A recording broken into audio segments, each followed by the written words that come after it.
আজকে চলে আসলাম একটা নতুন ভিডিও নিয়ে। আজকে আমরা বানাবো মুরগির মাংসের মাংস কষা রান্না। তো যাই হোক, এর জন্য আমরা সরষার তেল নিয়ে নিয়েছি। সরষার তেলের উপর জিরা দিলাম। জিরা দেওয়ার পর এখানে দিয়ে দেবো লাল লঙ্কা শুকনা। লাল লঙ্কা দেওয়ার পর একটা তেজপাতা। তেজপাতা দেওয়ার পর আমরা দিয়ে দেবো হচ্ছে এর উপরে একটু চিনি, একটু, আর একটু সরষার তেল কমে গেলো বলে আর একটু দিয়ে দিলাম। এবার আমরা হালকা করে এটার উপর নাড়িয়ে নেবো। নাড়িয়ে নেওয়ার পর দিয়ে দেবো আমরা এলাইচি আর লং। ঠিক আছে, এলাইচি আর লং দেওয়ার পর আমরা হালকা করে আবার নাড়িলাম। তার উপর আমরা পেঁয়াজ কেটে রেখেছিলাম, ওই পেঁয়াজগুলো দিলাম। এবার লাল লাল করে পেঁয়াজগুলো ভেজে নেবো। লাল লাল হয়ে যাওয়ার পর তোমাদের মাংস দিয়ে দিতে হবে।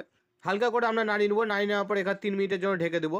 আর 3 মিনিটের মিডিলে আমরা এখানে দিয়ে দেবো হচ্ছে লঙ্কা, মিক্সি কোটাতে লঙ্কা, আর দিয়ে দিলাম আদা, আর দিয়ে দেবো আমরা একটু পেঁয়াজ আর রসুন। ঠিক আছে, এবার দেওয়ার পর আমরা দিয়ে দেবো এর উপরে একটু টমেটো, মানে আধা টমেটো। টমেটো দেওয়ার পর দিলাম জল। এবার জল দিয়ে এটা ঢেকে আরও দিব গোলমরিচ। গোলমরিচ দেওয়ার পর এবার মিক্সিতে আমরা পিষিয়ে নেবো। মিক্সিতে পিছানো এখানে 3 মিনিট হয়ে গেলো, উঠিয়ে নিলাম। উঠিয়ে আমরা হালকা করে এটাকে নাড়িয়ে নিচ্ছি। নাড়িয়ে নেওয়ার পর দিলাম লবণ। লবণ দেওয়ার পর আমরা দিয়ে দেবো হচ্ছে হলুদ। হলুদ দেওয়ার পর আমরা দিয়ে দেবো হচ্ছে কিছু দেবো না, কিছু না দিয়ে আমরা ভালো করে এটাকে নাড়িয়ে নেবো। আর নাড়িয়ে নেওয়ার পর এখানে ঢেকে দিলাম আমরা 5 মিনিটের জন্য। 5 মিনিট পর আমরা এটাকে উঠালাম। উঠিয়ে আমরা ভালো করে আবার নাড়িয়ে নেবো। ঠিক আছে, প্রথমে উঠিয়ে নাড়াতে হবে। নাড়িয়ে নেওয়ার পর এখানে মিক্সিতে যেটা পিছালাম ওটা আমরা দিয়ে দিলাম। দিয়ে একটু মিক্সি কোটায় লেগেছিলো, ওটাও জল দিয়ে ধুয়ে আমরা দিলাম, অল্প জল কিন্তু। জল দিয়ে ধুয়ে দিলাম। এবার এখানে আমরা মিক্সিতে আবার পিছাচ্ছি কাজু আর হচ্ছে মগজ। ঠিক আছে, কাজু আর মগজ আর একটু জল, কাজু মগজ আর একটু জল, জল দিয়ে মিক্সিতে পিছালাম। আর এখানে দিলাম আমরা একটু হলুদ। তারপর আমরা ভালো করে এটাকে নাড়িয়ে নিলাম। নাড়িয়ে নেওয়ার পর এখানে মিক্সিতে যেটা পিছালাম ওটা আমরা দিয়ে দিলাম। দিয়ে এবার একটু ধুয়ে এটাকেও দিয়ে দেবো আমরা জল দিয়ে। দিয়ে দিলাম। দিয়ে দেওয়ার পর ভালো করে এটাকে নাড়িয়ে নিচ্ছি।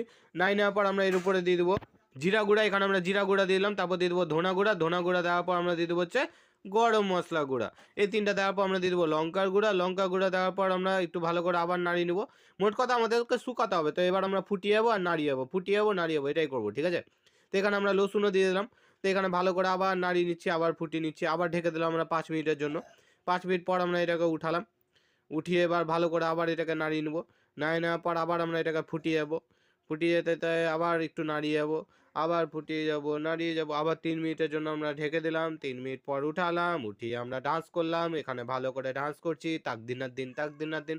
তো আমাদের যখন শুকিয়ে যাবে এভাবে, তো আমাদের কষা মাংস রেডি। আর এখানে আমাদের ভিডিও শেষ।